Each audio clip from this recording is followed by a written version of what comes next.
João 19, nós vamos ler a partir do versículo 16. Nós vivemos um tempo em que, muitas vezes eu já usei isso como introdução, né? A tecnologia anda muito rápida, as coisas envelhecem de maneira intensa e há necessidade sempre de renovar as coisas. A gente está sempre renovando, sempre buscando o mais atualizado, né? Sempre buscando andar conforme a tecnologia dita as regras do consumo. O celular de ontem não é mais o celular de hoje, né? Eu me lembro quando comprei o iPhone, né? O iPhone 8 Plus. O que é um iPhone 8 Plus hoje, né? O pessoal ri agora. iPhone 8. Isso aí não tem mais película não, né? Pô, caramba! E, de certa forma, junto com isso, a gente acaba se acostumando com essa maneira de perceber a realidade, o antiquado, o fora de moda, aquilo que de certa forma se tornou banal para a gente. Não só a tecnologia ou a moda ou algo do tipo, mas conceitos também acabam caindo em uma certa frivolidade. O que antes nos espantava, nos enchia de assombro, hoje não mais. A gente conversava na nossa reunião, não encontro de homens, né? A nossa reunião de homens, e foi falado do que está acontecendo, né? No que tange a questão da sexualidade, identidade de gênero, esse tipo de discussão. E eu falei, nós vivemos uma transição. No meu tempo, posso dizer isso, né? Não tinha esse tipo de coisa. Então eu resisto a essa cosmovisão, a essa percepção de mundo, porque eu não me vi existindo nela. Eu vejo a transição para uma nova maneira de perceber esse tipo de coisa. Por isso eu resisto. Não me cabe, não me interessa. Mas a geração que vem já se encontrará existindo nesta realidade. Então a sua capacidade crítica será bem menor, porque de certa forma esse assunto vai se tornar démodé, fora de moda, banal. Não sei se você está indo aonde eu estou indo, mas trazendo para a nossa visão de mundo, até que ponto a cruz para nós não se tornou banal. Até que ponto a morte de Jesus na cruz não se tornou para a gente algo sem tanta profundidade assim, a ponto de não nos chocar como deveria nos chocar, a ponto de nos trazer uma reflexão real como ela deveria trazer. Até que ponto nós que estamos passando por uma transição já não somos a geração que já não sente mais a paixão, o amor, o calor que os evangelhos tentam transmitir para nós, porque de certa forma o assunto, a morte de Jesus, já não nos afeta tanto. Por isso eu queria convidar você a embarcar comigo nesta viagem, que é o capítulo 19, versículo 16 de João, que diz assim: Então Pilatos o entregou para ser crucificado. Levaram então Jesus, e ele, carregando a própria cruz, saiu para o lugar chamado Caveira, que em hebraico se chama Gólgota. Ali o crucificaram juntamente com outros 2 homens, um de cada lado. Pilatos ordenou também que se colocasse um letreiro sobre a cruz com esta inscrição: Jesus Nazareno, o Rei dos Judeus. Muitos judeus leram a inscrição porque o lugar onde Jesus foi crucificado ficava próximo da cidade. A inscrição estava em hebraico, latim e grego. Então os principais sacerdotes dos judeus pediram a Pilatos: não escrevas o Rei dos Judeus. Mas o que ele disse: sou o Rei dos Judeus. Pilatos respondeu: o que escrevi, escrevi. Tendo crucificado Jesus, os soldados pegaram as suas roupas e as repartiram em 4 partes, uma para cada soldado. Pegaram também a túnica, que não tinha costura, uma só peça de alto a baixo. Por isso, disseram uns aos outros: não a rasguemos, mas tiremos sortes para ver quem será, para que se cumpra a escritura que diz: repartiram entre si as minhas roupas e tiraram sortes. E assim fizeram os soldados. Mantenha a sua Bíblia aberta, porque tem muita coisa que a gente precisa ver neste pequeno trecho. Nós vimos semana passada o julgamento de Jesus. Como os judeus, o Sinédrio julgou Jesus, entregou para Pilatos, impondo sobre Pilatos a condição de ou crucificar Jesus ou ser colocado em maus lençóis com o grande César de Roma. Pilatos então cede à pressão política, não é? E manda Jesus para a morte. Nós vimos, por exemplo, que semana passada o texto falou que Jesus passou por uma espécie de chicoteamento, né, de castigo, e foi trazido de novo para que o povo, essa era a intenção de Pilatos, se compadecesse daquele homem moribundo, né, que havia sido castigado e estava ali arrebentado, né, exposto ao ridículo com aquela cruz, ou melhor, com aquela coroa de espinho, com aquele pano vermelho, ridicularizando ele como uma espécie de rei cômico. Mas isso não foi o suficiente para fazer com que o povo esquecesse o desejo de mandar Jesus para a morte. Aquele tipo de castigo, nós vimos, não era o tipo de chicoteamento, né, mais pesado. A gente viu que existiam 3 tipos, né? O primeiro era o fustigatio, que era somente pancadas, né? Eles batiam bastante na pessoa, dependendo do tipo de crime que ela havia cometido, e nesse caso não era algo muito grave, mas apanhava-se bastante. O segundo seria o flagelatio, que seria uma espécie de chicotada meio termo, não aquela para mandar para a cruz, mas para arrebentar a pessoa e para que ela aprendesse a nunca mais cometer esse tipo de delito. A pessoa então era chicoteada e depois era solta. E essa provavelmente foi a que Jesus sofreu, porque ele foi espancado, né? Tomou as chicotadas, provavelmente foi alguém que teve as costas dilaceradas com as chicotadas e foi trazido de volta. Mas a condenação à morte, ela não era somente a cruz, no caso de crucificação, ela era acompanhada do último tipo, que era o verberatio, que essa sim era uma série de chicotadas para deixar a pessoa pronta para morrer na cruz, para que se não se passasse dias e dias e dias crucificado, e isso de certa forma não era muito bom.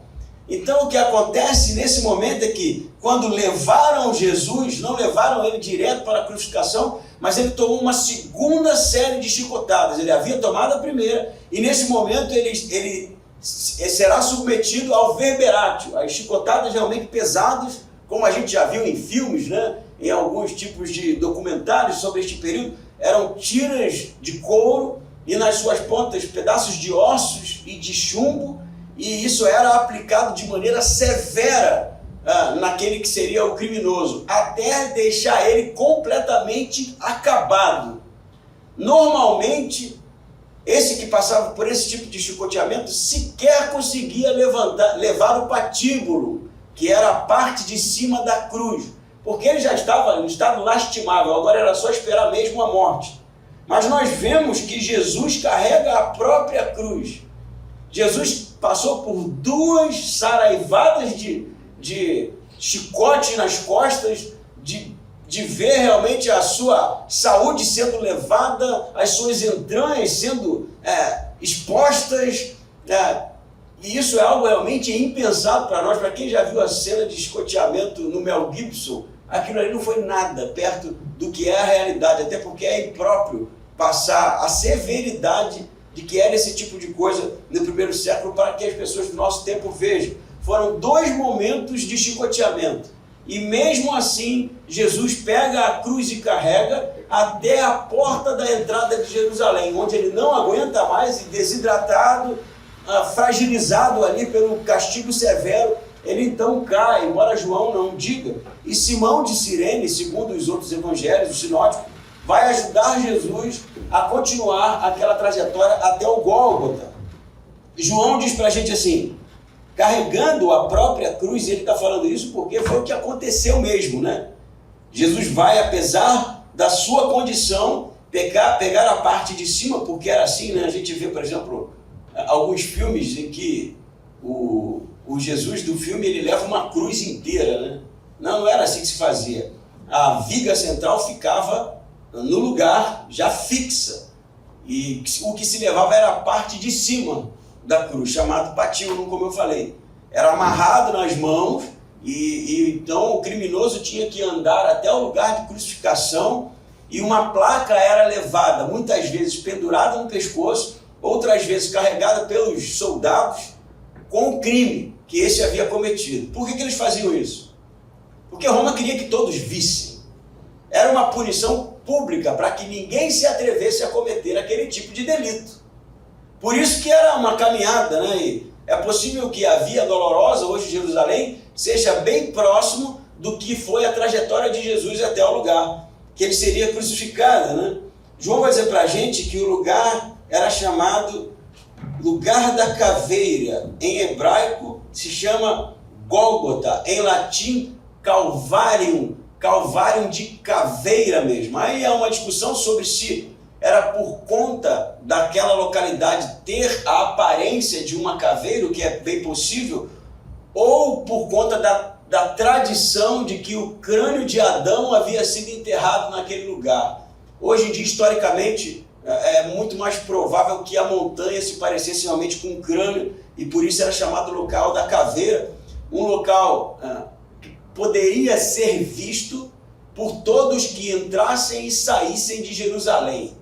Então era um local visível, não era muito longe, era de maneira proposital, um lugar elevado. As cruzes não eram tão altas como a gente vê no filme, né? Uma cruz até lá em cima, provavelmente era um pouco maior que uma pessoa, e para que as pessoas, quando passassem, vissem mesmo aquela cena terrível, né? E ficassem amedrontadas. A crucificação era algo tão indigno, tão terrível, que você pode encontrar em textos como o de Flávio Joséfo, tão citado, e tantos outros, que um cidadão romano jamais seria crucificado, independente do crime que ele havia cometido. Jamais. Eles crucificavam, os romanos crucificavam outras pessoas. E a crucificação era mais ou menos assim.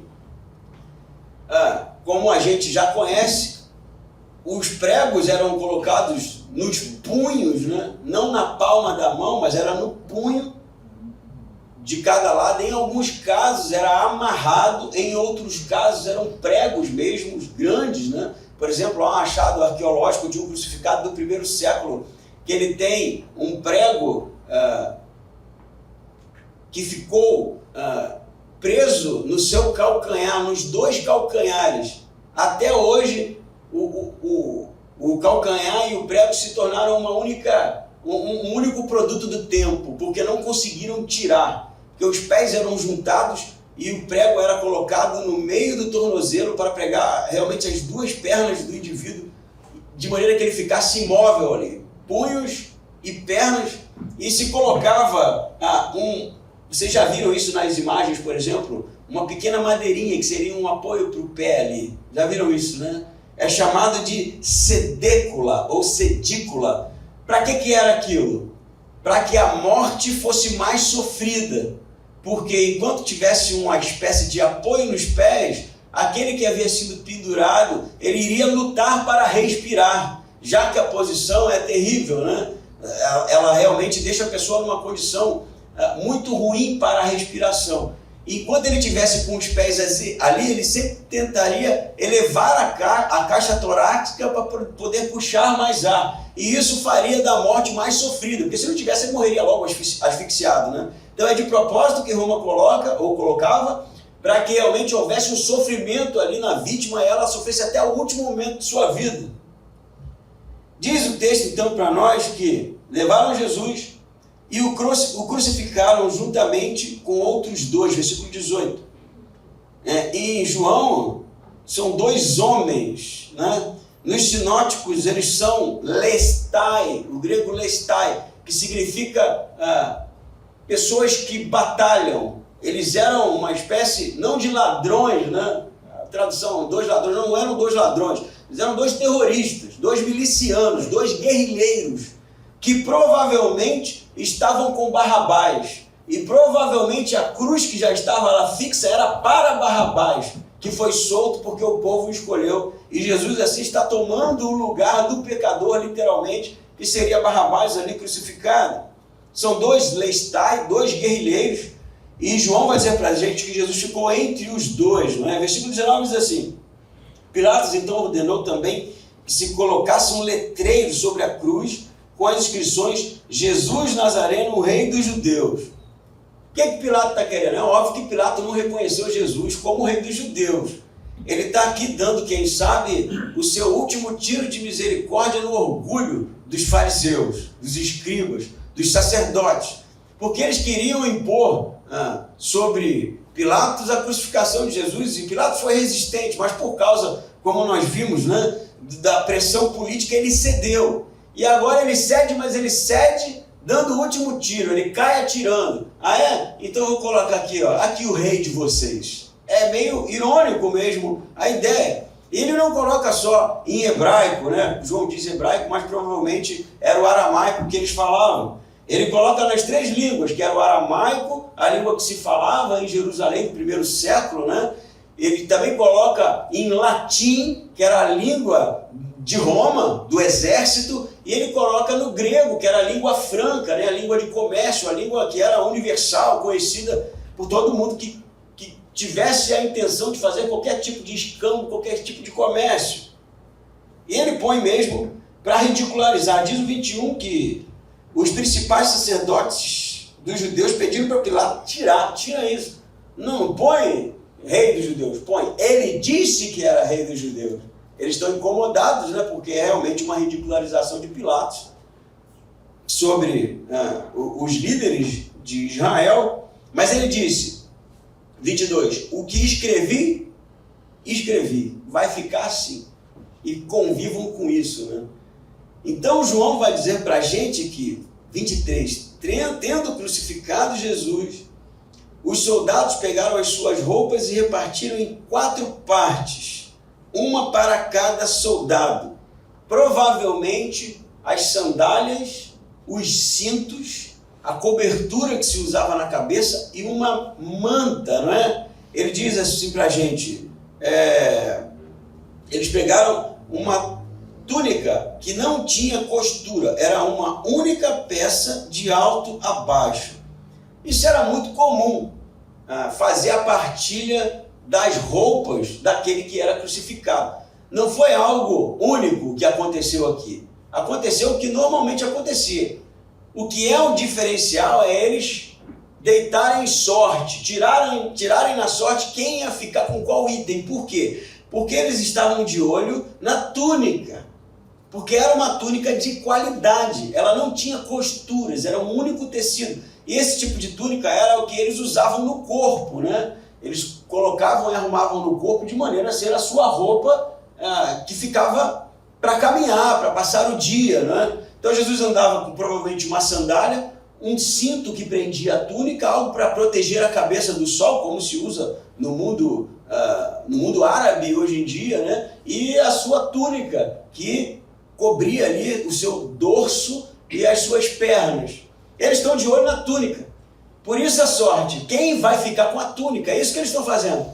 E eles jogam a sorte ali para ver realmente quem iria ser premiado. E João vai dizer para a gente algo bem interessante. Ele diz, versículo 24, por isso disseram uns aos outros, não a rasguemos para dividir, né, para estragar a túnica, mas tiremos sorte para ver quem será, para que se cumprisse, João vai dizer, a escritura que diz, repartiram entre si as minhas roupas e tiraram sortes. João vê nesse episódio da túnica o Salmo 22, versículo 18. Abre aí a sua Bíblia comigo, no Salmo 22, versículo 18, que diz assim, repartem entre si as minhas roupas e tiram sorte sobre a minha túnica. O Salmo 18, ou melhor, o Salmo 22 é um salmo davídico, que Davi escreveu centenas de anos antes de Jesus, na verdade, quase 1000 anos antes de Jesus. E João entende que o que Davi escreveu no Salmo 22 está se cumprindo agora quando repartem as roupas de Jesus. Mas tem algo mais. Se você ler com cuidado, João, ele faz um apontamento especial para a túnica. Ele não está narrando somente repartiram as roupas de Jesus. Ele fala, deitaram sorte por conta da túnica. E que túnica que era? Era uma túnica que não tinha costura, ela era inteira, era uma capa, né? Uma túnica inteira, sem costura. E o que significa? Alguns teólogos e estudiosos vão dizer que é muito comum na história do Antigo Testamento a capa rasgada ser realmente o símbolo de um reino que seria repartido. Eu vou lembrar para vocês algumas passagens. Quando, por exemplo, Saul está perseguindo Davi, e Davi se esconde na caverna e corta uma parte da túnica de Saul. E depois, do lado de fora, já distante, ele diz, assim como eu rasguei a sua túnica, o seu reino será tirado de você. Vocês lembram disso?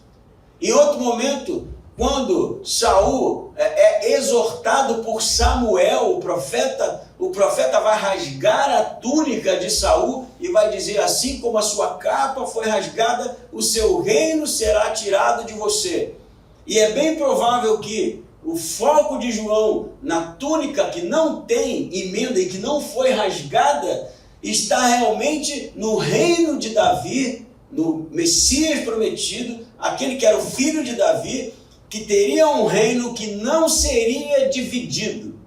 Seria um reino para sempre, em unidade, construído em cima realmente da pessoa de Jesus, o Cristo, a igreja. Por isso, o tema, a unidade da igreja é muito comum em João, mas tem mais, muito mais. Alguns teólogos estudiosos vão dizer que esta cena já aconteceu, de certa forma, e você vai se lembrar, porque nós conversamos sobre isso, quando Jesus lava os pés dos discípulos. E a gente lembra, não é? Que o que acontece é um pouco constrangedor naquele episódio, mas o que Jesus faz? Deita a sua roupa, não é isso? Fica desnudo e então se coloca em um lugar de humilhação, lavando os pés dos discípulos. Eu me lembro que quando preguei esse texto, falei que isso tipificava a cruz. Jesus ali estava fazendo porque se importava com os discípulos, sim. Jesus estava fazendo porque ele era o servo, sim, mas porque ele sabia que a sua condição de filho de Deus seria levado realmente ao sofrimento extremo e humilhação.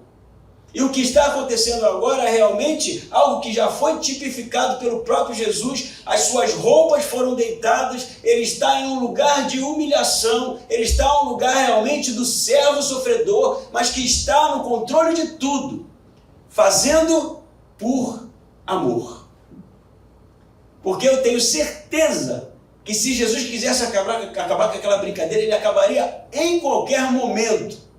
Mas ele vai até a morte de cruz, em obediência ao Pai, por amor a nós. Jesus foi humilhado, foi chicoteado, foi torturado, foi cuspido, foi zombado, mas ele estava ali olhando para cada um de nós, sabendo que valeria a pena, porque muitos escolheriam amá-lo, entregar a vida para ele, reconhecer ele como Salvador da humanidade. Não um Deus que está sentado num trono, simplesmente fazendo com que as coisas aconteçam ao seu belo prazer, mas um Deus que se compadece do sofrimento do homem, um Deus que se humilha, um Deus que sofre conosco e conhece os nossos sofrimentos.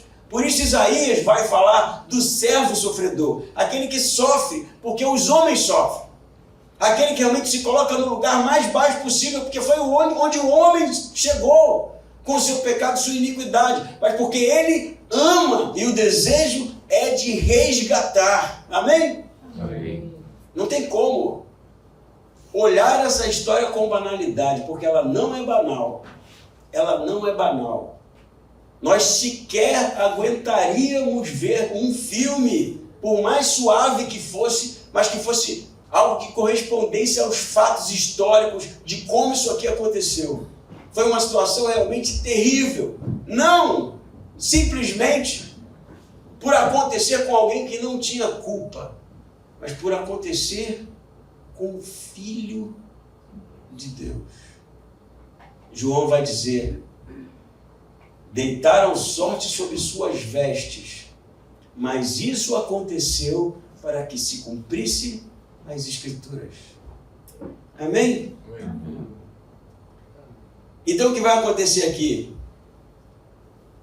Ele vai dizer, Pilatos vai dizer no versículo 29, então Pilatos, ou João vai dizer sobre Pilatos, saiu para recebê-los e perguntou: trazeis, que acusação trazeis contra este homem? Versículo 29, eles responderam: se ele não fosse um malfeitor, não o entregaríamos a ti. E Pilatos vai dizer: não vejo culpa sobre este homem. Filho de Deus, inocente, por amor, justo, humilhado, crucificado no nosso lugar. A continuação da leitura diz o seguinte, versículo 25. Em pé junto à cruz de Jesus estavam sua mãe, a irmã de sua mãe, a mulher de Clopas, chamada Maria, e Maria Madalena. Vendo ali sua mãe e ao lado dela o discípulo a quem ele amava, Jesus disse à sua mãe: mulher, aí está o teu filho. Então disse ao discípulo: aí está a tua mãe. E a partir daquele momento, o discípulo manteve-a sob seus cuidados. Dá uma parada aqui para a gente entender algumas coisas que estão acontecendo aqui. Primeiro, os discípulos fugiram, correto? Pedro negou, você não tem nenhum discípulo aqui a não ser o discípulo amado. Quem é o discípulo amado? Unanimemente, todos os estudiosos acreditam piamente que era o próprio João, testemunha ocular. Mas, ao mesmo tempo, a gente tem uma dificuldade para pensar, por exemplo, que os soldados, os 4 soldados que guardavam a cruz de Jesus, permitissem as pessoas chegarem perto. Porque há relatos históricos de pessoas que foram tiradas da cruz por amigos e parentes. E eles não queriam que isso acontecesse. Ainda mais alguém acusado de sedição, de traição a Roma. Então, permanecer ali era arriscado até para mulheres. Mas você vê um grupo de mulheres, né, como é narrado aqui, há uma discussão sobre quem são de fato essas mulheres, mas é fato que a Maria, mãe de Jesus, está aqui como relata o texto, e elas estão ali realmente em um ato de coragem. Elas estão realmente em um ato de risco, mas decidiram estar aos pés da cruz, embora todo o seu entendimento do que estava acontecendo fosse o entendimento de que era algo terrível, uma catástrofe. Não imaginavam a ressurreição, mas realmente foram tomados de coragem e ali estavam sem medo dos soldados. E os soldados provavelmente não fizeram nada porque não viram a ameaça num grupo de mulheres ali chorando aos pés de Jesus. E o discípulo amado, provavelmente, em sendo João, era muito novo. Isso a gente não imagina, né? A gente imagina um João bem velho, barbudão. Não, era um menino, um rapaz, e que provavelmente não oferecia risco aos soldados, por isso está ali. Então, as palavras de Jesus são bem interessantes, né? Porque você tem o elemento da coragem, porque na crucificação, muitos vão ser chamados a mostrar a sua cara, enquanto outros fogem de medo, outros ousam, porque Jesus mesmo disse que a cruz atrairia muitos para si. Então as mulheres estão ali chorando e acontece a cena, não é? Que Jesus vê a sua mãe e diz, versículo 26, ao lado dela, o discípulo a quem ele amava, Jesus disse à sua mãe: Gnai, mulher, aí está o teu filho. A expressão Gnai, Jesus já tratou a Maria dessa forma antes, por exemplo, no casamento, né? e ela diz sobre o vinho, ele diz, ganai o que tem eu contigo. Não é uma maneira de tratar uma pessoa negativa. Não é. Gnai também não era senhora, mas realmente há uma espécie de distanciamento no tratamento. O pronome de tratamento não seria bem esse de um filho para uma mãe, mas parece que Jesus, no seu ministério, ele de certa forma suavemente se afasta de sua família para o seu ministério realmente acontecer. E o que ele vai dizer aqui? Ele vai dizer para ela, que está chorando, né? Imagina você, o seu filho numa cruz pendurado, né? Morto daquele jeito. Não estava morto ainda, mas estava prestes a morrer. E ele vai dizer para ela, mulher, aí está o teu filho, falando para o discípulo amado, João, provavelmente primo de Jesus. E ele vai dizer para João, aí está a tua mãe. E aí o que acontece depois? O meu texto diz que ele levou ela para a sua casa, João. Então o que Jesus está fazendo é cuidar da sua mãe, mesmo na sua condição de crucificado. Por quê? Porque os irmãos dele não estão aqui. Nenhum irmão de Jesus está em Jerusalém, pelo menos os textos não falam, porque estavam com medo. Primeiro porque não simpatizavam com a causa de Jesus, não entendiam, eram contrários, eram resistentes à pessoa de Jesus e aos seus ensinamentos. Segundo, era uma situação crítica, qualquer um poderia ser preso nesse momento aqui, e as mulheres estão ali. Então, a ideia aqui de João é mostrar que Jesus, mesmo em sua condição, estava pensando nos cuidados da sua mãe, porque era necessário honrar pai e mãe, e ele pede a João para que João cuidasse dela. Qualquer outro tipo de interpretação que é anacrônica, né, que é posterior aos acontecimentos, século IV, século V, que insista, né, que era Maria quem iria cuidar de João, como sendo, né, a mãe da igreja ou algo do tipo, é desdito no texto quando diz que João é quem a leva para a sua casa, para cuidar dela, porque ela estava fragilizada, porque ela estava realmente passando um tempo de dificuldade. O que o texto diz mais para a gente? Ele diz, 28, depois, sabendo Jesus que todas essas coisas já estavam consumadas para que se cumprisse a Escritura, disse, estou com sede. Prestem atenção no que vai acontecer, no que João está dizendo para a gente. Estou com sede. Ele está citando de novo o Salmo 22, versículo 15. Você pode ver aí como o salmista, que fala que as suas roupas foram repartidas, como a sua boca está seca, de maneira que a sua língua se cola no céu da boca. Há também provavelmente uma alusão ao Salmo 61, 21, que diz realmente que o salmista teve sede no lugar de água, lhe deram vinagre, que é o que vai acontecer aqui. Havia, 29, uma vasilha cheia de vinagre. Salmo 69, 21. Então puseram uma esponja ensopada de vinagre num ramo de ísopo e a ergueram até a boca de Jesus. Há uma discussão aqui sobre que tipo de líquido é este. Se você ler os sinóticos, na caminhada de Jesus para a cruz, é oferecido para ele vinho com mirra. E isso era um anestésico. A pessoa tomava e ficava grogue, ele perdia os sentidos. Foi oferecido de propósito para amenizar o sofrimento. E os sinóticos, os evangelhos sinóticos, dizem que ele não quis beber porque ele iria carregar a sua cruz. Então ele não deseja, né, ficar atordoado, ele quer que seus sentidos estejam no lugar porque ele precisa ir até o final. Esse tipo de bebida que está sendo oferecida a Jesus aqui não é a mesma coisa. Há uma discussão sobre se era vinagre mesmo do tipo que a gente conhece, para humilhá-lo, né, para mais uma vez caçoar dele, e alguns até dizem que a esponja era algo usado para lavar os banheiros públicos, né? Há um tipo de corrente desse tipo, mas outros que dizem que o que eles estão oferecendo aqui era uma bebida realmente que os soldados tomavam. Era uma água com um vinho vinagrado que produzia uma bebida azeda e eles tomavam aquilo mesmo. Mas o que é interessante no texto não é nem essa discussão, é o ramo que eles põe a esponja para dar a Jesus. Que João vai dizer que é um ramo de ísopo, que era realmente algo que não sustentaria uma esponja.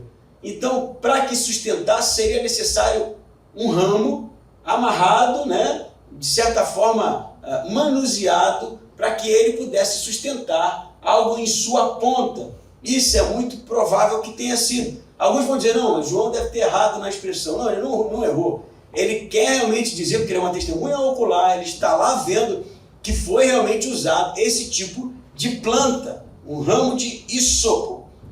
E eles ergueram até a boca de Jesus, não é isso? Havendo provado o vinagre, né, a bebida, Jesus disse, está consumado.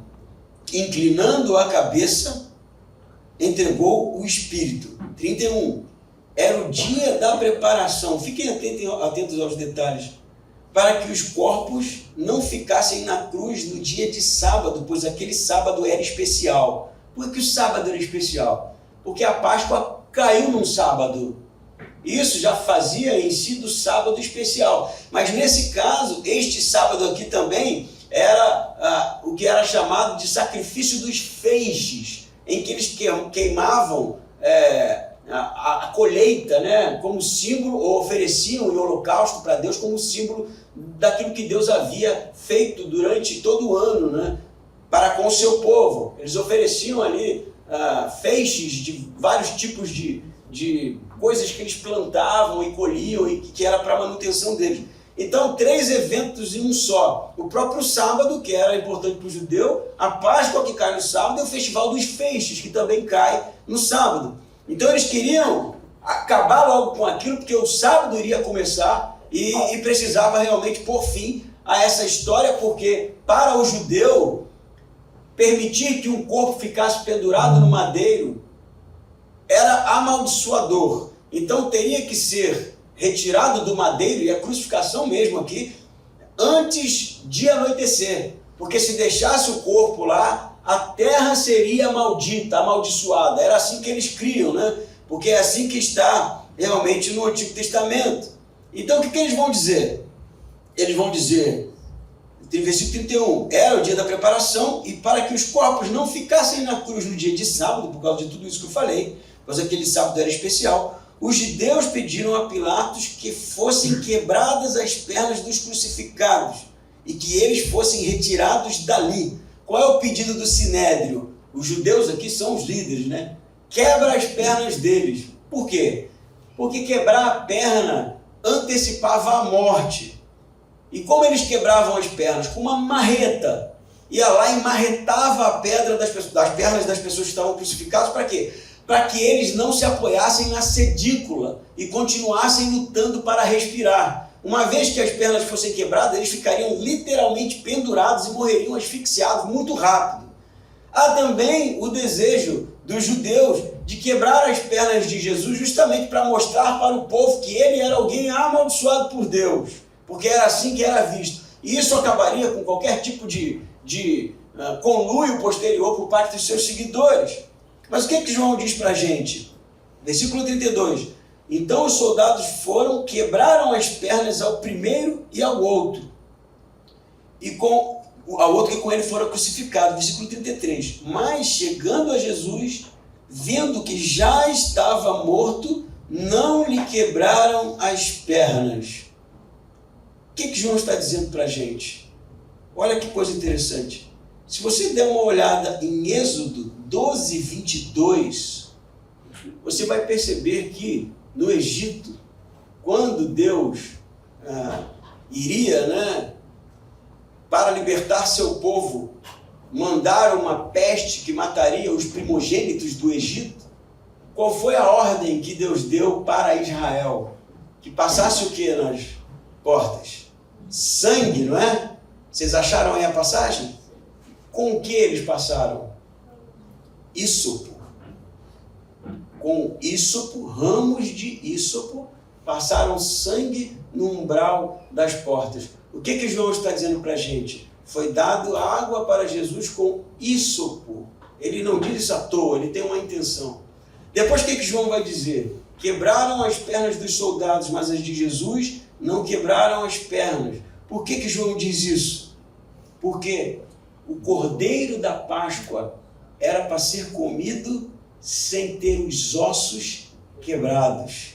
Êxodo 12:46. Quando vocês comerem o cordeiro de Páscoa, que simbolizava a saída do Egito, que simbolizava realmente a libertação da escravidão, vocês não poderão quebrar os ossos do cordeiro. O que João está dizendo para nós? Que Jesus é o Cordeiro de Deus que tira os pecados do mundo. Que Jesus é o Cordeiro da Páscoa que libertou o seu povo da escravidão, do pecado. Que Jesus é aquele enviado por Deus para salvar e libertar o homem da sua própria condenação, que é a iniquidade. João está dizendo para a gente muito mais do que Jesus foi crucificado. João está dizendo que a palavra de Deus está se cumprindo aqui, para que todo aquele que olhar para Jesus e crer que Ele é Senhor dos senhores, Rei dos judeus, Rei de todos os homens, em latim, em aramaico, em grego, em todas as línguas possíveis, este será perdoado, porque o Cordeiro da Páscoa simboliza o perdão dos pecados e salvação. Amém? Amém. Isso não é banal, gente. Isso não é uma historinha de Natal. Isso é algo muito sério. E todos que se confrontam com essa história real, historicamente real, teologicamente real, precisam tomar uma decisão. O que nós vamos fazer com Cristo, né? Foi a lição do livro que a gente estudou essa semana. O que vamos fazer com isso? Porque isso é ao mesmo tempo uma visão aterradora, porque exige de nós uma posição, mas também libertadora, que tira de nós o peso da opressão, da condenação que o pecado, que a iniquidade, que a vida que nós vivemos desgraçada e imoral traz sobre nós. E ai daquele que disser que não existe pecado, porque ele é um mentiroso. Que nós sabemos que somos transgressores, somos imorais, somos pessoas que realmente não merecem a justiça de Deus. Mas o Cordeiro de João vai para a cruz, porque ele é o Cordeiro da Páscoa. É o Cordeiro que trouxe a libertação. É o Cordeiro morto para o perdão dos pecados. O texto não acabou. Diz o versículo 34, contudo, um dos soldados perfurou-lhe o lado com uma faca ou uma lança, e logo saíram sangue e água. E aquele que viu isso é quem dá testemunho, e o seu testemunho é verdadeiro. Ele sabe que diz a verdade, para que também possais crer. Porque isso aconteceu para que se cumprisse as Escrituras. Nenhum dos seus ossos será quebrado. Números 9:12. Também diz as Escrituras em outro lugar: olharão para aquele a quem transpassaram. Zacarias 12:10. João está dizendo aqui que essa história não é mentira.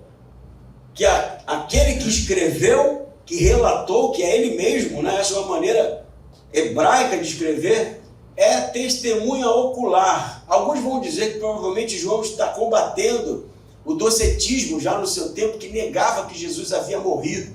Muitos diziam, por exemplo, que João, o sirineu que carregou a cruz, foi quem foi crucificado. Jesus não foi crucificado. Realmente negando a morte, não a ressurreição, porque se não houve morte, a ressurreição na verdade não existiu. Mas João está dizendo, eu estava lá, eu sou testemunha ocular de tudo isso. E quando ele diz que saiu sangue e água do peito de Jesus, quando um dos soldados, né, percebendo que Jesus já estava morto, confere, furando o seu dorso, ele está dizendo que ele viu isso acontecer. Embora, né, hoje você tenha acesso a material de alguns médicos que tentam descrever que tipo de fenômeno, que tipo de processo aconteceu, se a água sai do pericárdio, se o pulmão é perfurado. Eu acho que João não tem essa intenção, mas a intenção de João é dizer, eu vi, eu sou testemunha ocular dessas coisas. Ele vai dizer, interessantemente citando Zacarias, aqui é realmente o ponto ápice da crucificação, olharão para aquele a quem transpassaram, Zacarias 12:10. E se você ler a passagem, é interessante porque é Deus falando para o povo. E quem está sendo transpassado é o próprio Deus. Na passagem de Zacarias. É Deus sendo perfurado. Embora a linguagem seja poética, a visão é realmente de alguém que está sendo morto por uma lança. E ele diz: olharão para aquele a quem transpassaram. Você pode abrir a sua Bíblia aí, em Zacarias 12:10, e ler para mim. Lê, Arthur, tem a voz alta. E derramarei sobre a família de Davi e sobre os habitantes de Jerusalém um espírito de ação de graças e de súplicas.